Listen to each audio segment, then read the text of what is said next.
Hello friend, सर्वांचं स्वागत आहे उडान मोटिवेशन या चॅनल मध्ये।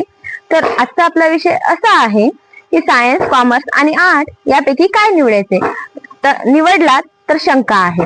तर तुमची शंका काय आहे? तुम्ही सायन्स, आर्ट्स, कॉमर्स घेतलात तर तुम्हाला काही शंका असतील, आपण योग्य स्ट्रीम निवडली नाही निवडली, किंवा तुम्हाला निवडायचे आहे, तर याविषयी आपण आता मार्गदर्शन करणार आहोत। तर तुमची जी शंका आहे किंवा तुम्हाला काय निवडायचं याचा निर्णय तुम्हाला पुढील स्टोरीच्या माध्यमातून कळेल। तर मी तुम्हाला एक स्टोरी सांगते।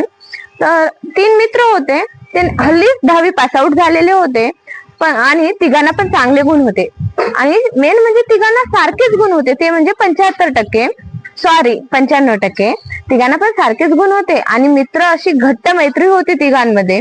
तिघ मित्र मूळचेच फार हुशार होते। आता तिघा मित्रांना प्रश्न पडला, सायन्स, कॉमर्स आणि आर्ट्स यापैकी काय निवडायचं। आणि तिघांचं गोल पण एकच होतं, ते म्हणजे IAS। गोल तसं फार मोठं आहे, पण 10वी म्हटलं की टर्निंग पॉइंट असतो ना, की काय निवडायचं। स्ट्रीम निवडली तर योग्य, नाही निवडली तर कसं, योग्य स्ट्रीम निवडली तरच पुढे वाटचाल योग्य होईल, असे वेगवेगळे प्रश्न होतात। तर तिघ पण मित्र विचार करायला लागले।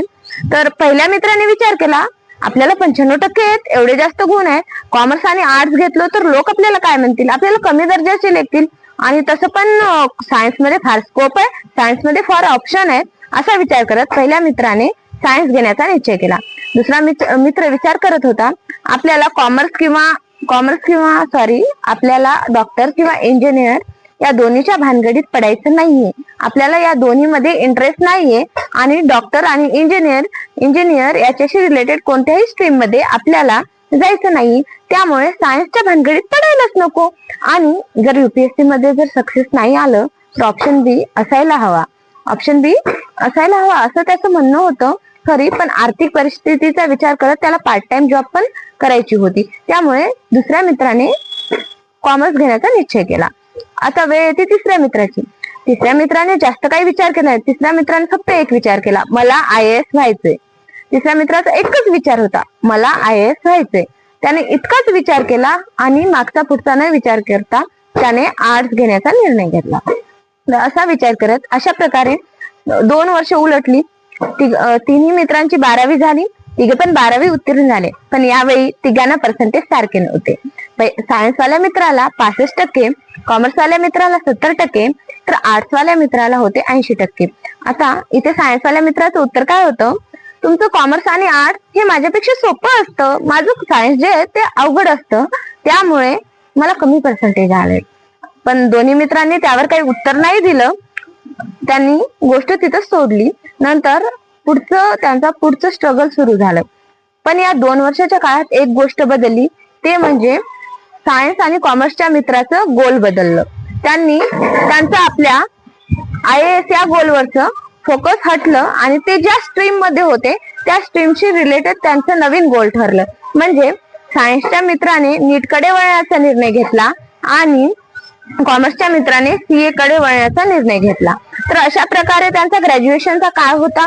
सायन्सवाल्या मित्राने ग्रॅज्युएशन करत करत नीट रिपीट केली, आणि कॉमर्सवाल्या मित्राने CA चे क्लासेस केले। क्लासेस करत करत आर्थिक परिस्थितीमुळे तो CA च्या हाताखाली काम करत होता, आणि आर्ट्सवाला मित्र फक्त एकच काम करत होता, ती म्हणजे तयारी। तर असं करत करत 3 वर्ष उलटली। 3 वर्षानंतर तिघांचे पण रिझल्ट आले, आणि तिघांचे पण रिझल्ट फार चांगले होते। सायन्सचा मित्र नीट क्रॅक करून MBBS झाला, आणि कॉमर्सचा मित्र CA झाला, पण कॉमर्सच्या मित्राने क्लासेस मधून जेवढं काही ज्ञान घेतलं नाही, त्यापेक्षा जास्त ज्ञान त्याने आपल्या अनुभवातून घेतलं। तर आर्ट्सच्या मित्राचा रिझल्ट अजून बाकी राहिला, ते म्हणजे इंटरव्ह्यूचा। आर्ट्सचा मित्र पहिल्याच प्रयत्नात इंटरव्ह्यू पर्यंत पोहोचला होता, पण आता वेळ होती ती अंतिम निकालाची।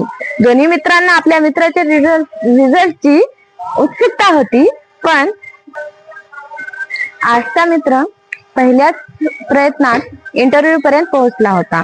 तर आता वेळ होती अंतिम निकालाची। तर अंतिम निकालाची उत्सुकता दोन्ही मित्रांना होती, आणि रिझल्टचा दिवस उजाडला, आणि मारली किंवा पट्ट्याने पहिल्याच प्रयत्नात बाजी, पहिल्याच प्रयत्नात IAS झाला। अशा प्रकारे तिन्ही मित्र आपापल्या स्ट्रीम मध्ये यशस्वी झाले। सायन्सचा मित्र डॉक्टर, कॉमर्सचा मित्र CA, आणि आर्ट्सचा मित्र IAS झाला। अशा प्रकारे तिन्ही मित्र यशस्वी झाले. या स्टोरीवरून मित्रांनो एवढंच सांगायचं आहे की तुमची स्ट्रीम ही तुमचा दर्जा ठरवत नाही. कारण तुम्हाला आठवत असेल तर सायन्सच्या मित्राने एक मिनिट, सॉरी मित्रांनो मध्ये गॅप आल्याबद्दल. तर कुठं होतो आपण की या माध्यमातून काय उद्देश आहे, या माध्यमातून तुम्हाला काय सांगायचंय. आता या स्टोरीवरून एक कळते की तुम्हाला आठवत असेल सायन्सच्या मित्राने एक गोष्ट बोलली होती की माझी स्ट्रीम ही तुमच्यापेक्षा उच्च दर्जाची आहे किंवा सायन्स हे कॉमर्स आणि आर्ट्स पेक्षा अवघड असते, त्यामुळे की मला जास्त पर्सेंटेज आले नाही असं त्याने सांगितलं होतं. पण इथे एक पाहायला तर असं कळते तुम्हाला की सायन्सचा जो मित्र आहे, सायन्सच्या मित्राने काय सांगितलं होतं की त्याचा दर्जा उच्च आहे. पण आता जर पोस्टचं स्तर जर पाहता तर आर्ट्सच्या मित्राची पोस्ट ही सर्वात उच्च आहे, त्यानंतर कॉमर्सच्या मित्राची, आणि सर्वात लोअर पोस्ट आहे ती सायन्सच्या मित्राची. तर मित्रांनो तुमची स्ट्रीम हे तुमचं गोल ठरवत नसते, ते ठरवते फक्त आणि फक्त तुमची मेहनत. तर गोल निवडताना असं गोल निवडा की जिथे तुम्हाला मेहनत करण्याची किंवा तुम्ही तुमच्या गोलवर पूर्ण फोकस आहात. तुम्हाला जर डॉक्टर आणि इंजिनियर मध्ये इंटरेस्ट नसेल पण आणि त्याच्याशी रिलेटेड कोणत्याही फील्ड मध्ये तुम्हाला इंटरेस्ट नसेल तर तुम्ही सायन्स कडे नका वळू. किंवा तुम्हाला जो ऑप्शन्स पाहिजे असतील आणि तुम्हाला जर वाटत असेल 12वी नंतर मी माझ्या गोलकडे जाईल, तर जर तुम्ही पूर्णपणे 12वी नंतर जर तुमचं जे मेन गोल आहे त्यावर फोकस करणार असाल तर तुम्ही सायन्स निवडा. आणि तुम्हाला जर पार्ट टाइम जॉब करायचा असेल किंवा ऑप्शन बी असेल तर कॉमर्स हा ऑप्शन उत्तम आहे. आणि जर तुम्हाला खरंच कॉम्पिटेटिव्ह एक्झाम मध्ये तुम्हाला जर स्वतःवर विश्वास असेल की मी पहिल्या प्रयत्नात किंवा मी यशस्वी होणार आणि मला फक्त आणि फक्त माझं हेच गोल आहे आणि मला हेच मिळवायचंय, जसं आजच्या मित्राचा गोल पक्का होता की मला IAS व्हायचं, तर तशा प्रकारे जर तुमचं गोल जर पक्का असेल तर तुम्ही आर्ट्स निवडा. तुम्ही तुमच्या गोलनुसार तुमची स्ट्रीम निवडा, ना की त्याचा दर्जा पाहून. कारण मी अगोदर पण सांगितलं, आता पण सांगते, कॉमर्स, सायन्स, आर्ट्स या तिन्ही पण एकाच दर्जाच्या स्ट्रीम आहेत. कोणती बी स्ट्रीम कमी किंवा जास्त नाहीये. कारण तुम्ही जर आपण रियालिटी मध्ये पण पाहिलो तर आर्ट्स मध्ये कॉम्पिटेटिव्ह एक्झामची स्कोप असते आणि कॉम्पिटेटिव्ह एक्झाम मध्ये IAS ही स्कोप असते आणि कॉमर्स मध्ये CA असते. तर सायन्स हे मुख्य ओळखले जाणारे दोन गोष्टीसाठी, डॉक्टर आणि इंजिनियर. तर सायन्स करून जे विद्यार्थी IAS होतात ते IAS होतात, पण त्यांनी ऑप्शन साठी केलेलं असते. असं नाही की सायन्सचे विद्यार्थ्यांचं मेन गोल हे सायन्स मधला मेन जे स्कोप आहे ते IAS आहे असं नाहीये. तर आपल्याला जे करायचं आहे त्यावरून तुम्ही स्ट्रीम निवडा, ना की दर्जा बघून. कारण कोणतीही स्ट्रीम ही कमी किंवा जास्त दर्जाची नसते, तिथं फक्त मेन असते ते म्हणजे तुमची मेहनत. तर फक्त आणि फक्त तुमची मेहनत मॅटर करते, तुमच्या स्ट्रीमचा दर्जा मॅटर नाही करत. तर आय होप तुम्हाला समजलं असेल कोणती स्ट्रीम निवडायची, किंवा तुम्ही जर निवडलं असाल तर तुमच्या जे काही सर्व शंका आहेत त्या सर्व दूर झालेल्या असतील. तर अशाच प्रकारचे नवनवीन व्हिडिओ पाहण्यासाठी किंवा तुमच्या शंका दूर करण्यासाठी माझ्या चॅनलला सबस्क्राईब करा. किंवा तुम्हाला दुसरं कोणत्या विषयावर जर कन्फ्युजन असेल तर कमेंट मध्ये नक्की सांगा, आपण तुमच्या कन्फ्युजनवर व्हिडिओ बनवूया.